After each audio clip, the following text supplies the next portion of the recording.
हुलिया, जो जोग्राफिया मेरा बच्चा आज बनाए हुआ है, सर का, गले का, मुंह का, पैंट का, टी शर्ट का, हाथ का, गले का, पाँव का, जो जोग्राफिया बनाया हुआ है, और कान में वाइट ठुसा हुआ, मोबाइल पे नजर है, मुंह में गुटका है, सलाम का जवाब तक नहीं दे पाता है। उसी हालत में अगर मौत आ गई तो कलमा भी नहीं पढ़ पाएगा वो। मलकुल मौत नहीं फुर्सत देगा उसको थूक फेंकने का कि थूक फेंको, कलमा पढ़ो, तब मैं तेरी रूह कब्ज करूंगा। नहीं, अभी तो 3 दिन पहले एक आदमी अपने साला या अपने भाई के पाँव में हल्दी लगा रहा था। वो दोनों आस्तीन चढ़ा करके हल्दी लेके मलना ही चाह रहा था कि चक्कर आया, गिरा, स्पॉट डेथ हो गया। मोहलत नहीं देगा मलकुल मौत तुझे थूक फेंकने का, नहीं देगा मोहलत, नहीं देगा। अभी बरेली में 2 महीना पहले एक बरेली के इलाके में शादी पार्टी में एक शख्स अपने यार की शादी में डांस कर रहा था, या डांसर को बुलवा के नचवा रहा था। चूंकि अकल जब जायल होती है तो शादी में बारात जा रही कि जनाजा जा रहा है, ये सब निगेटिव सोच दिमाग में पैदा होती है। सरकार दो जहां अपनी बेटी की शादी मस्जिद नबवी में 10 सहाबा के दरमियान खुतबे निकाह पढ़ के अपनी बेटी फातिमा को अली के निकाह में दे दिया। जिस मुस्तफ़ा से बड़ा कोई नहीं, जिस फातिमा से बड़ी किसी की बेटी नहीं, फातिमा से बड़ी कोई खातून नहीं, जिस हसनैन करीमैन से बड़ा कोई सरदार नहीं जन्नती नौजवानों का, मौला अली से बढ़कर कोई जन्नती अधेड़ मर्दों का सरदार नहीं। सरकार मौला अली लाजवाब, फातिमा ज़हरा लाजवाब, हसनैन करीमैन लाजवाब, मगर फातिमा और अली की शादी 5 आदमी के 10 आदमी के बीच में मस्जिद नबवी में हुजूर ने पढ़ा दी। और ये हम जैसा फटीचर क्लास का मुसलमान जो सब जमीन बेच के बेटी की शादी करवाता है, जो कर्ज लेके शादी करवाता है, जो मस्जिद के दरवाजे पे भीख मांग के मैं मौलवी साहब हूँ, मैं तुम्हारी खिदमत 50-70 साल से कर रहा हूँ, मेरी बिटिया की शादी है, अब उसको तो साहब दामाद को कपड़ा भी देना है, दामाद को गाड़ी भी देनी है, कुछ ताउन कर दो। एक 70 साल का खादिम जलील होकर हाथ फैला के तुझसे भीख मांगता है। मैं 50 साल से तेरी मस्जिद में इमामत कर रहा हूँ, मैं कहीं नहीं रुख मारा, मैं नमाज पढ़ाता रहा, कोई दूसरा काम नहीं किया, मैं तेरी बड़ी खिदमत की, मैंने मेरी बेटी 4 है, चारों की शादी करवानी है, कहाँ से होगी? ठीक है हजरत मत घबराइए, फर्नीचर में दे दूंगा, चावल में दे दूंगा, कितने लोग आएंगे 100, खाने का इंतजाम में कर दूंगा, आपके नौशे के बाइक का इंतजाम में कर दूंगा। यानी एक इमाम है जो गरीबों के रहमो करम पे जिंदा रह के अपनी बेटिया की शादी की में दूसरों को कहता है 100 बारात है, उसको 2 कुंटल चावल आप दे देंगे। इसीलिए एक बाप जलील होने के लिए बेटी पैदा किया था। क्यों तुम किसी को कंबल देता है, क्यों फर्नीचर दे रहा है, क्यों 2 कुंटल चावल दे रहा है, क्यों उस लड़की के बाप को सारी जिंदगी अपने सामने झुका रहा है कि मैंने लिहाफ दिया था, मैंने फर्नीचर दिया था? क्यों नहीं मिल बैठकर इस जलील रस्म का खात्मा कर देता है? क्यों नहीं बैठ के खात्मा कर देता है कि हुजूर ने अपनी बेटी की शादी सिंपल लिबास में मस्जिद में 10 लोगों के बीच में करा दी। नबी के हम गुलाम हैं, नबी के पांव की धूल का खरबवा हिस्सा भी वो हमारा हिस्सा भी हम नहीं है, उसके बावजूद मुस्तफ़ा ने अपनी बेटी का अक़द मस्जिद में करवा दी। क्यों नहीं मैं मुस्तफ़ा का गुलाम अपनी बेटी की शादी मस्जिद में करवा दो? क्यों नहीं मैं एक पैसा लिए बगैर मैं शादी कर लूं? अगर सिंपल शादी जिस तरह फातिमा की हुई अगर वह होने लगे तो एक बेटी रहे तो भी चेहरा मैला ना होगा, अब 50 बेटी रहे तो भी चेहरा मैला ना होगा। इसलिए कि हुजूर ने जैसा करके दिखलाया, हमने हिंदुओं की नकल की, मुशरिकों की नकल की, महंगे कार्ड छपाना, महंगे डेकोरेशन करना, महंगी गाड़ी, 10,000 आदमी का खाना, चाहे हमारा भाई कैंसर से पीड़ित होकर मर क्यों ना जाए, मुस्तफ़ा के खिलाफ कारनामा अंजाम दे रहा है। नतीजे में तलाक बढ़ गई, तकरार बढ़ गई, तनाव बढ़ गया, डिस्टेंस बढ़ गया, जिंदगी में आग लग गई, समझ में नहीं आता कहां जाओ, इसका हल कहां ढूंढो, इसका हल तुमको समझ में नहीं आता है। मगर बर्नार्ड शॉ जो 7 समंदर पार का स्कॉलर है, वो क्या कहा, वहां से आवाज दिया, एक हिंदुस्तान के छोटे स्कॉलर, उसकी किताब इंडिया में चलती है। लखनऊ यूनिवर्सिटी में बर्नार्ड शॉ की किताब, बम्बई यूनिवर्सिटी में बर्नार्ड शॉ की किताब, JNU में बर्नार्ड शॉ की किताब, अलीगढ़ मुस्लिम यूनिवर्सिटी में बर्नार्ड शॉ की किताब। मैंने खुद अंग्रेजी से ऑनर्स करते हुए बर्नार्ड शॉ का चैप्टर मैंने पढ़ा कॉलेज में। बर्नार्ड शॉ पैदा हुआ 7 समंदर पार, उसकी किताब चलती इंडिया में, कितना बड़ा स्कॉलर होगा वो। या दिल्ली का लुच्चा लफंगा ये सुन ले, जिस माइक्रोफोन में मैं बात कर रहा हूँ, 150 करोड़ की आबादी वाले हिंदुस्तान में एक भी साइंटिस्ट ने इसको पैदा नहीं किया है, ये 7 समंदर पार के दानिश्वर ने दिया है। डेविड हक्स ने माइक्रोफोन का फॉर्मूला दिया है। हर घर में, करोड़ों घर में जो टेलीविजन है, वो एक भी हिंदुस्तान का कोई हिंदुस्तानी नहीं बनाया है, वह JL बेयर्ड ने इसका आविष्कार किया है। हवाई जहाज से करोड़ों मुसलमान और करोड़ों गैर मुस्लिम सफर करते हैं। 1 महीने का सफर 1 घंटे में। वो किसी हिंदुस्तान के 150 करोड़ वाली आबादी वाले मुल्क में कोई क्रिश्चियन, कोई हिंदू, कोई मुसलमान नहीं बनाया है। अमेरिका के 2 भाई राइट ब्रदर्स ने हवाई जहाज का फॉर्मूला दिया है। ये जो तुम्हारे हाथ में उस टेप रिकॉर्डर है, तुम्हारे हाथ में कंप्यूटर है, तुम्हारे हाथ में लैपटॉप है, ये सारा फॉर्मूला उसी 7 समंदर पार से आ रहा है। तुम्हारे पास है ही क्या? गाली है, गलोज है, नफरतें हैं, घमंड है, गुरूर है, निगेटिव सोच है, दूसरों की टांग खींचना है, दूसरों का कारोबार डैमेज करना है, मारने भगाने और दौड़ाने की बात करनी है। जरा भी शर्म नहीं आती कि सारा सामान यूरोप का मैं इस्तेमाल कर रहा हूं। हवाई जहाज से लेकर साइकिल तक कोई सामान कोई हिंदुस्तानी बनाए ऐसा नहीं है। वह सब उसी 7 समंदर पार का। हिंदुस्तान के जर्रे जर्रे से प्यार है मुझे, चाहे हवाई जहाज रहे ना रहे, साइकिल रहे ना रहे, फैक्ट्री रहे ना रहे, फिर भी अगर यहाँ की सड़ी हुई गलियां मुझको प्यारी है। मगर अक्लमंद वही है जो सच्चाई को पहचानता हो, जो हकीकत पर बहस करता हो। आखिर 150 करोड़ लोग हैं, इसके पास ब्रेन नहीं है कोई अजूबा सामान दरियाफ्त करके अमेरिका को फेंक दे कि तुम्हारा हवाई जहाज मैं इस्तेमाल कर रहा हूं और मेरा ये सामान तुम इस्तेमाल कर। नहीं, यहाँ खाने पीने और सोने से फुर्सत नहीं है, गाली गलों से फुर्सत नहीं है। दूसरों के बच्चे तो कुछ मेहनत भी कर रहे हैं, मुसलमानों के बच्चों को कोई शऊर ही नहीं है। रात रात भर सड़कों पे लावारिस कुत्तों की तरह फिरना, रात रात भर जागना और दिन के 11 बजे तक सोना। माँ बाप की तौहीन, चचा की तौहीन, आलिम की तौहीन, मस्जिद की तौहीन, मदरसे की तौहीन, पीरो मुर्शिद की तौहीन, अपने माँ बाप की तौहीन। जो माँ बाप पैदा किया, जिस माँ ने 9 महीने पेट में रखा, 2 साल खूने जिगर पिलाया, 10 साल तक नर्स की तरह उसके गीले कपड़े, पेशाब पकाने वाले कपड़े को धोया, वह माँ बाप भाई बहन सबको तैयार कर किसी नेट पर चैटिंग करने वाली एक ऐसी लड़की जिसका 4 लड़कों से गिर जा चुका है, उससे उसको दिल दे बैठा, अम्मी उससे शादी करेंगे, अम्मी उससे शादी करेंगे। लोग कहते 4 हमल उसका गिर चुका है, वह इसी इलाके के फलां गांव की लड़की है। वो कहा नहीं, वो मेरे लिए ही पैदा हुई है, वो अनटच्ड है, वो अछूत है, कोई टच नहीं किया है। वो तो सब पागल है उसकी मोहब्बत में। माँ छूट जाए मगर वो चाहिए, बाप छूटे मगर वो चाहिए, घर छूटे मगर वो चाहिए। इन्हीं कुत्तों को मैं पैदा कर रहा हूँ जिसकी नजर हर वक्त हड्डी पे रहती है। वो अफसोस की बात है, यहूदी कामयाब हो गए, वक्त एक एक लम्हे की कदर कर रहे हैं। हिंदुस्तान के हरिजन के घर में रात के 10 बजे के बाद कोई बल्ब जला हुआ नहीं मिलता है। सुबह के 4 बजे उनकी औरतें, उनके बेटे सड़कों पे दौड़ के उसको हेल्थ चाहिए, उसको सेहत चाहिए, उसको बीमारी से नजात वाली जिंदगी चाहिए, उसको तुम ऊंचा नहीं चाहिए, उसको घुटने का दर्द नहीं चाहिए। तो उसको जो कुछ भी रामदेव जी बोलता है, अगर 4 बजे एक्सरसाइज करेगा तो तुम्हारी सेहत बनी रहेगी, घुटने का दर्द खत्म हो जाएगा, ब्लड प्रेशर नॉर्मल रहेगा, शुगर नॉर्मल रहेगा। अब उनकी साफ बूढ़ी औरतें वो भी टहल रही है। वो मोदी रामदेव जी ने कह दिया है, सुबह की हवा एक तरफ, करोड़ों रुपए की दवा एक तरफ, स्वर्गीय हवा वायु चलती है सुबह सवेरे। अब उनकी जवान लड़की, उनके जवान बेटे, उनकी औरतें, उनकी बुढ़िया, सबों को सेहतमंद जिंदगी चाहिए। सेहत नहीं रहेगी तो सोने का मकान भी काटने दौड़ेगा।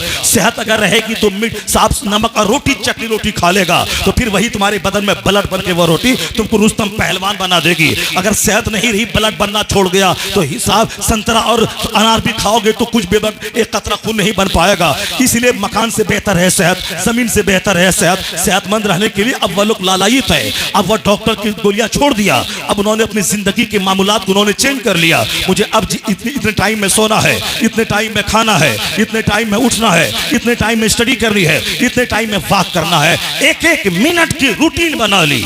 जबकि यह पैगाम इस्लाम ने दिया था 5:10 पे सहरी का आखिरी टाइम है, तो 5:11 पे मेरी बीवी मेरे लिए हराम हो गई, दाना मेरे लिए हराम हो गया, पानी मेरे लिए हराम हो गया। 5:10 से पहले बीवी हलाल है, दाना हलाल है, पानी हलाल है। 1 मिनट के बाद पानी हराम, दाना हराम, बीवी हराम।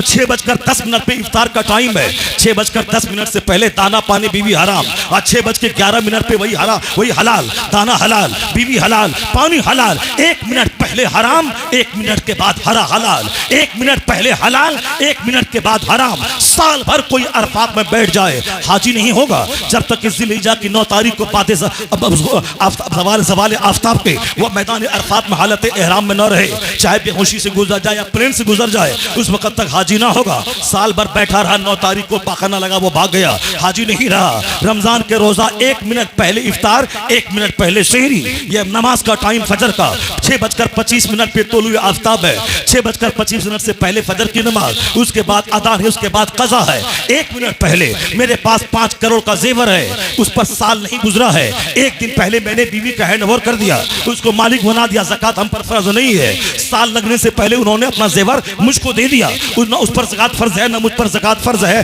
1 मिनट पहले हलाल, 1 मिनट के बाद हराम, 1 दिन पहले ज़कात फर्ज है, 1 दिन के बाद ज़कात फर्ज है, 1 दिन पहले ज़कात फर्ज नहीं।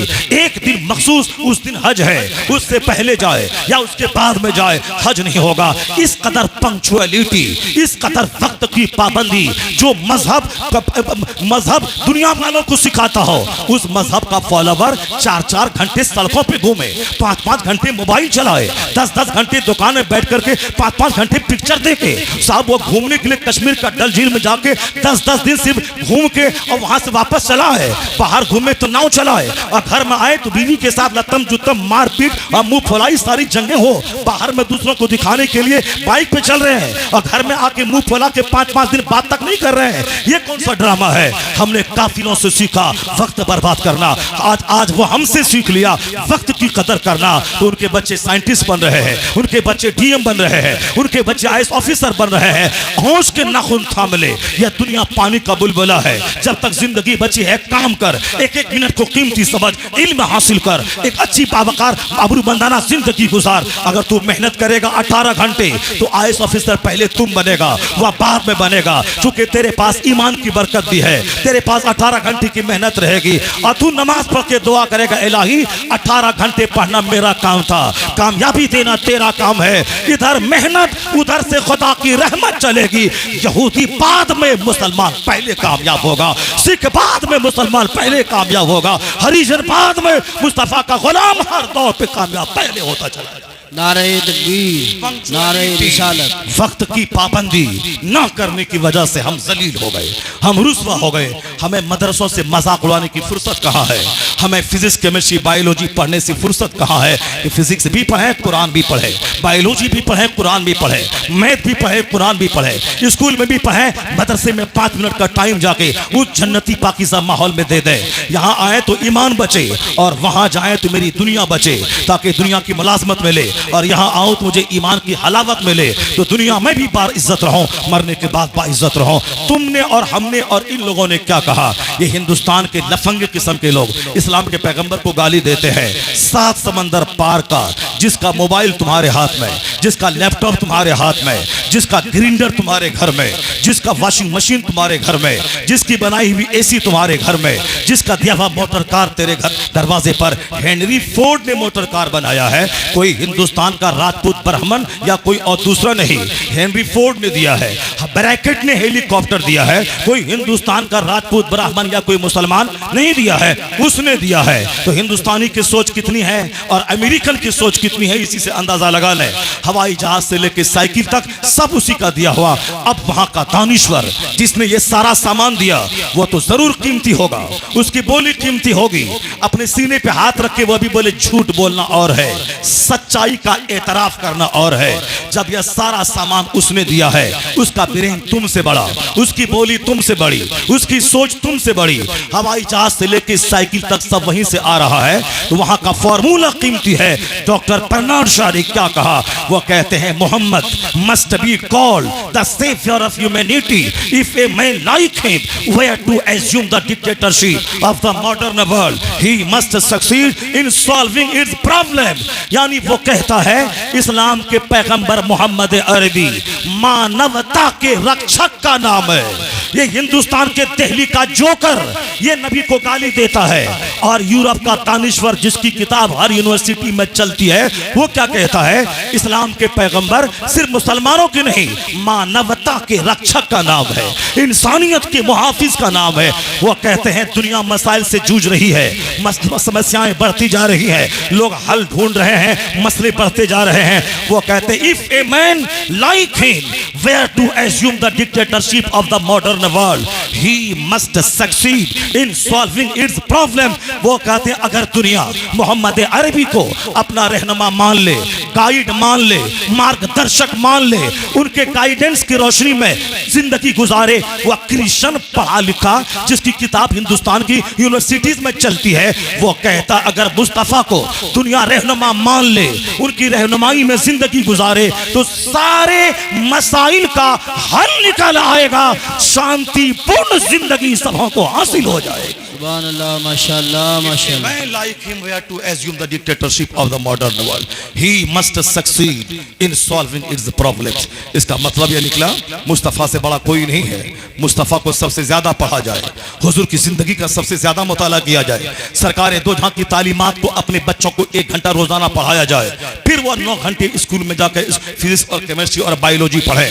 जिस फिजिक्स केमिस्ट्री बायोलॉजी हमारे बच्चे पढ़ते हैं, सिर्फ एक बात सुन ले कि दुनिया के दानिश्वर जो गर्दन तक साइंस की तहकीक में टिले हुए और डूबे हुए हैं, उनकी बोली सुन।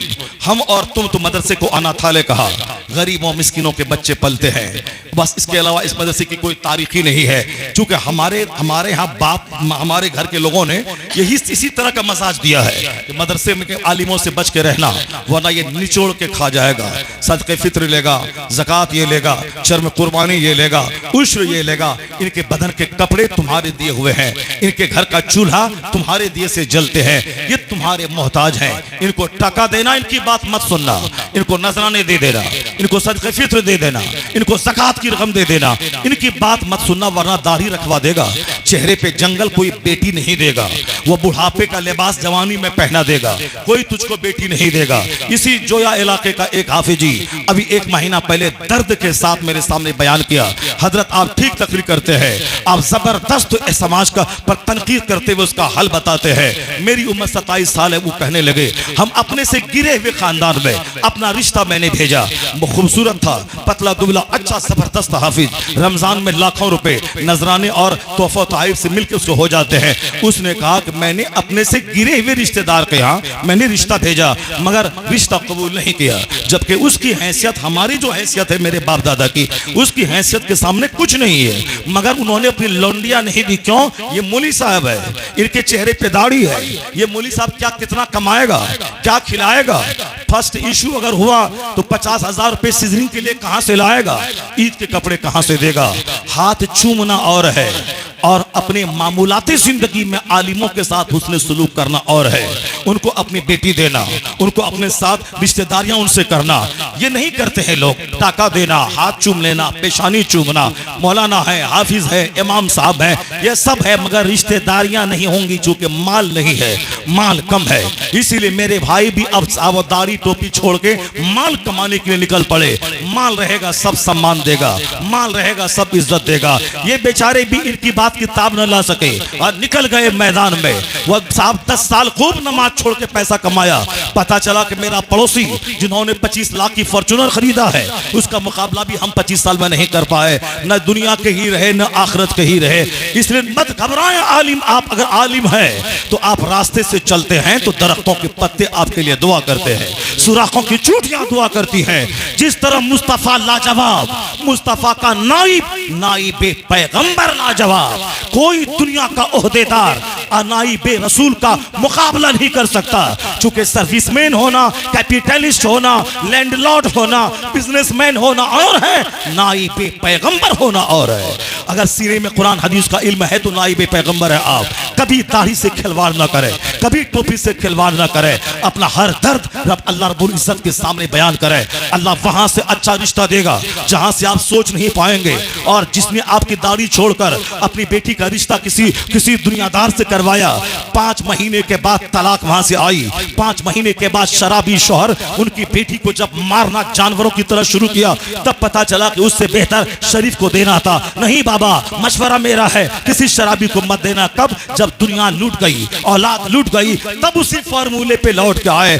जो मुस्तफा ने कहा है वो हक कहा है, सच कहा है, चाहे दुनिया इधर से उधर हो जाए, नबी की बात सच्ची, नबी का फरमान सच्चा। सुभान अल्लाह, नारे तकबीर, नारे नबी का रिसालत। फरमान सच्चा। कब? जब सब कुछ लूट जाता है तब, और जब तक बदन में ताकत है, जब तक जवानी है, जब तक घमंड और गुरूर है उस वक्त तक कौन चलता है हदीस पर, कौन चलता है कुरान पर, कौन चलता है मौलाना की बात पर। और जब घमंड टूटता है, एक दर्जन बीमारी, औलाद की नाफरमानी, बीवी की बगावत, समाज में जिल्लत, सेहत की गिरावट, तब वो समझ में आता है अपने चाहने से सब कुछ नहीं होता है, वही होता है जो मंजूर खुदा होता है। सब कुछ लूट जाने के बाद, जरा गौर से सुने, इस मदरसे के ताल्लुक से यूरोप का एक दानिश्वर, चूंकि मैंने कह दिया पहले कि भारत के दानिश्वरों की हैसियत क्या है और यूरोप के दानिश्वर की हैसियत क्या है, वो अभी हमको टारगेट नहीं बना सकता है, चूंकि मैं हिंदू मुस्लिम सबको शामिल कर रहा हूं। चूंकि मुसलमानों का भी कोई दानिश्वर हवाई जहाज नहीं बनाया है, राजपूतों का भी कोई दानिश्वर हवाई जहाज नहीं दिया है। यहाँ के दानिश्वर कितने हैं कि साइकिल से लेके हवाई जहाज तक सब उसी 7 समंदर पार का।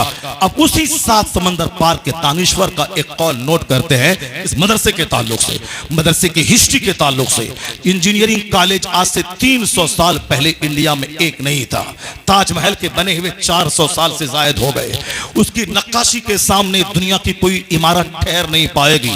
वंडरफुल वंडर्स है दुनिया के 7 अजाइबात में से एक अजूबा है वो ताजमहल।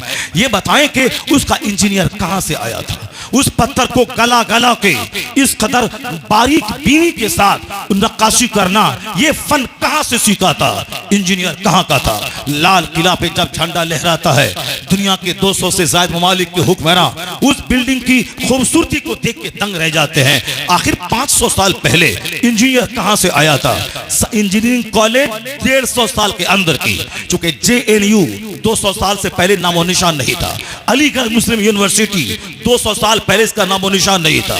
लखनऊ पटना यूनिवर्सिटी 200 साल पहले इसका नामो निशान नहीं था। ये सारी यूनिवर्सिटीज 200 साल के अंदर की है। बनारस हिंदू यूनिवर्सिटी, अलीगढ़ मुस्लिम यूनिवर्सिटी, ये सब उसी एक अहद की पैदावार है। यानी 150 साल इन सबों की उम्र है। किसी की 100, किसी की 50, किसी की 150। 200 साल पहले कोई यूनिवर्सिटी नहीं थी। उस वक्त में कोई इंजीनियर पैदा करने वाला कॉलेज नहीं था, MBBS बनाने वाला कोई कॉलेज नहीं था। सारे मेडिकल कॉलेज 200 साल के अंदर में आए। लेकिन जॉन डेवनपोर्ट ने क्या कहा, जरा गौर से सुनिए इस मदरसे के बारे में। इसी मदरसे का इंजीनियर लाल किला का नक्शा दिया है। इसी मदरसे का मौलवी मौलाना इंजीनियर ताजमहल का नक्शा दिया है। क्योंकि पहले स्कूल और कॉलेज दोनों एक ही था। यहीं से इल्म तबियात, इल्म कीमिया, इल्म नजूम, फिजिक्स, केमिस्ट्री, बायोलॉजी सब पढ़ाए जाते थे। आला हजरत इसी बदायूं इलाके में फजर की नमाज पढ़ा रहे थे। नमाज की रात आपने लंबी कर दी, यहाँ तक कि सलाम फेरने के बाद सब पूरब देखने लगे। लोगों को हुआ शायद सूरज निकल गया है। मगर इस सदी का सबसे बड़ा आलिम, 1000 से ज्यादा किताबें लिखकर दुनिया को हैरत में डाल देने वाला, वो कहते हैं घबराएं मत, अभी सूरज के निकलने में 3 मिनट 48 सेकंड बाकी है।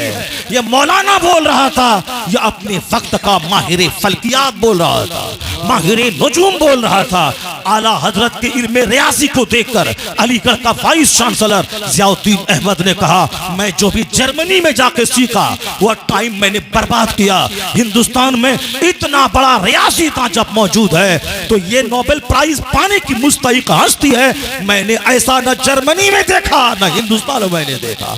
वह कौन था? किसी यूनिवर्सिटी का प्रोडक्ट नहीं था, वह इसी मदरसे के पढ़े हुए मुफ्ती नकी अली खान रहमा का शहजादा था। मदरसे में ही असल इल्म यहाँ है, बाकी छिलका को सारा हिंदुस्तान, सारे लोग चाट रहे हैं। जॉन डेवनपोर्ट इस मदरसे के बारे में क्या कहते हैं? ये आतंकवादी बोले हैं, मगर 7 समंदर पार से जहां हवाई जहाज आ रहा है वो क्या कहता है? वो कहते हैं it must be owned that all the knowledge whether of physics or astrology or astronomy or mathematics which flourished in Europe from the 10th century was originally derived from the Arabian schools, and the Spanish Saracen may be looked upon as the father of European philosophy। किसी मौलवी का call मैं coat नहीं कर रहा हूँ, किसी साइंसदान का कॉल नोट नहीं कर रहा हूँ, बहुत बड़े माहिर तालीम जॉन डेवनपोर्ट वो कहते हैं ये जो दुनिया भर में साइंसी विकास है, तरक्कियां है, इल्म तबियात, इल्म रियाजी, इल्म नजूम की देन है। और आगे कहते हैं ये सारे उलूम अरबी मदरसों से लिए गए हैं। और आगे कहते हैं कि स्पेन में जब मुसलमानों की सल्तनत थी और वहां मकतब में, मदरसों में, जुमा के खिताब में जब तहकीक, तजस्सुस, तवस्सुम, तफक्कुर, तदब्बुर, कंटेम्पलेशन, अंडरस्टैंडिंग, थिंकिंग, रिसर्च का पैगाम जब वहां से मिल रहा था, यहूद और नसारा के लोगों ने उसी को बेस बनाकर जो साइंस की इमारत खड़ी की। जॉन डेविनपोर्ट कहते हैं स्पेन के मदारिस के उलमा यूरोप की साइंस के बाप कहे जाने के मुस्तहिक हैं, जिन्होंने साइंस को जन्म दिया है। उसी पे ढांचा बनाकर आज साइंसदानों ने इमारत खड़ी करके दुनिया को हवाई जहाज से लेके साइकिल दिया है। असल में रास्ता मदरसे ने दिखलाया है और यूनिवर्सिटी ने उस पर अमल करके साइंसी तरक्की के दरवाजे खोल दिए। सुभान अल्लाह। एक यहूदी, एक नसरानी क्या बोलता है, मेरे बच्चे क्या बोलते हैं, माँ मरे तो जनाजे की नमाज पढ़ाने वाला वहां से बुला लो, बच्चा मरे तो कुरान खानी वाला वहां से बुला लो। हमने मदरसे को समझा नहीं, और जो मदरसा आज मैं चला रहा हूं ये वाकई हम आपको समझा नहीं सकते हैं। ये वही मदरसा है जिसके बारे में जॉन डेविनपोर्ट ने ऐसा कहा था। जो मदरसा मैं चला रहा हूं, मुरव्वजा मदरसा, ये वही मदरसा है जिस मदरसे से ब्रॉड माइंडेड लोग पैदा होंगे, वसीउन नजर लोग पैदा होंगे, जो जिस मदरसे से सब्र और तहम्मुल का नमूना पैदा होगा। नहीं, यहाँ तो गुस्सा, घमंड, गुरूर, तंग नजरी का नमूना पैदा हो रहा है। वो क्या मदरसे की तारीख को दोबारा जिंदा कर पाएंगे। इसलिए आज जरूरत है सिर्फ कुरान रटने वालों के सर पे पगड़ी ना बांधे जाए। कुरान करीम का मफहूम है मन क़रअल कुरान वो अमील बिमाफी, जिसने कुरान पढ़ा उस पर अमल किया, फ़अहल्ला हलालहु व हर्रम हरामहु, जिसने कुरान के हलाल को हलाल समझा, जिसने कुरान के हराम को हराम समझा, उसकी इज्जत के बारे में आया है कि उनके माँ बाप को क़यामत के दिन वो इज्जत का ताज पहनाया जाएगा जिस ताज की चमक के सामने दुनिया के सूरज की रोशनी फीकी पड़ जाएगी। किसकी? जो कुरान पढ़ा उस पर अमल किया। रट लेने वाले को सिर्फ सवाब मिलेगा, बाकी कुरान पाक के नाजिल होने का जो मकसद है, the Quran has been revealed to read it, to understand it, to consider in it, to act upon it, to establish the rules of the Quran by it.